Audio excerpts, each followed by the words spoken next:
Supreme court में एक मामले की सुनवाई के दौरान खजुराहो के जवारी मंदिर में भगवान विष्णु की 7 फीट ऊंची सिरकटी प्रतिमा की स्थापना वाली याचिका पर सुनवाई हुई, जिस दौरान चीफ जस्टिस बी.आर. गवई ने एक टिप्पणी की। वो ये कहते हैं कि अगर आप भगवान विष्णु के भक्त हैं तो जाकर प्रार्थना कीजिए। जिसके बाद चीफ जस्टिस बी.आर. गवई ने एक और बयान दिया और अपने बयान को लेकर उन्होंने ये स्पष्ट किया कि उनके बयान को तोड़ मरोड़ कर सबके सामने पेश किया जा रहा है।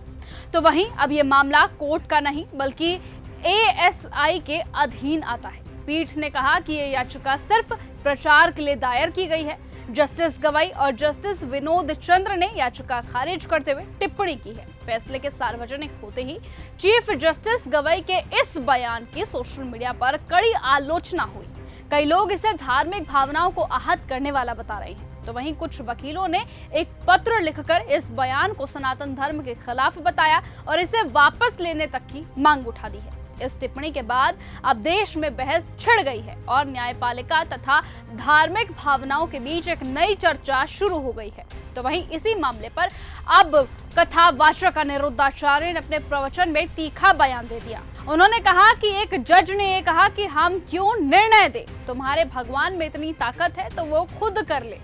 जज साहब से सवाल करना है कि जब सब काम भगवान ही कर लेंगे तो आप क्यों कुर्सी तोड़ रहे हैं। जी हाँ, ये खुद अनिरुद्धाचार्य का बयान था CJI जस्टिस गवई को लेकर। तो वहीं वो कहते हैं कि आपको इसीलिए जज बनाया है कि आप न्याय करो। भगवान चाहे तो सब कुछ कर सकते हैं, वो हिरण्यकश्यप की छाती फाड़ सकते हैं और रावण को भी मार सकते हैं, तो तुम्हें भी हिरण्यकश्यप की तरह कि अपनी छाती फड़वानी है, बताओ। अनिरुद्धाचार्य के इस कटाक्ष ने सोशल मीडिया पर हंगामा खड़ा कर दिया। कुछ लोगों ने इसे सीधे सीधे न्यायपालिका के खिलाफ धमकी के रूप में देखा, तो वहीं सोशल मीडिया यूजर्स ने इस पर अब अपनी तीखी प्रतिक्रियाएं देनी भी शुरू कर दी हैं। किसी ने इसे न्यायपालिका की गरिमा को ठेस पहुंचाने वाला बताया, तो किसी ने इसे हिंसक प्रवृत्ति का खतरा कहा। यूजर नताशा यादव का एक ट्वीट सामने आया। वो ये लिखती हैं कि ये मस्खरा धीरे धीरे हिंसक प्रवृत्ति का होता जा रहा है। तो वहीं रामलाल झांगड़ा का ट्वीट भी सामने आया। वो ये लिखते हैं कि इस पाखंड के खिलाफ कोर्ट को संज्ञान लेकर सख्त कार्रवाई करनी चाहिए। तो वहीं कुछ लोगों ने इस बयान को न्यायपालिका और धर्म के बीच गहरी खाई बनाने वाला बताया। अनिरुद्धाचार्य के बयान ने देश भर में एक नई बहस को जन्म दे दिया है, जहां न्याय, धर्म और सत्ता के बीच, संत समाज में बंटवारा और न्यायपालिका में अविश्वास की चर्चा हो रही है। बहरहाल इस बात पर यह भी चर्चा है कि जिस तरीके से अनिरुद्धाचार्य ने ये टिप्पणी की है वो सही है या नहीं।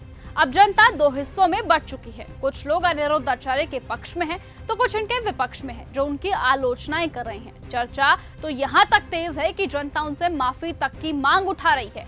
लेकिन अब ये देखने वाली बात होगी कि अनिरुद्धाचार्य इस पर कैसे प्रतिक्रिया देते हैं। क्या वो अपने पिछले बयानों की तरह इस बयान पर भी माफी मांगेंगे या फिर कोई नया तर्क देकर मामले को खत्म करने की कोशिश करेंगे। बहरहाल जो भी होगा देखना दिलचस्प होगा, लेकिन तब तक के लिए आप बने रहिए और ऐसे ही देखते रहिए न्यूज़ गंगा। नमस्कार। अगर आपको यह हमारा वीडियो पसंद आया हो तो इसे लाइक और शेयर करना बिल्कुल ना भूलें। साथ ही हमारे चैनल न्यूज़ गंगा को सब्सक्राइब और फॉलो जरूर करें ताकि देश और दुनिया की हर बड़ी खबर आप तक सबसे पहले पहुंचे।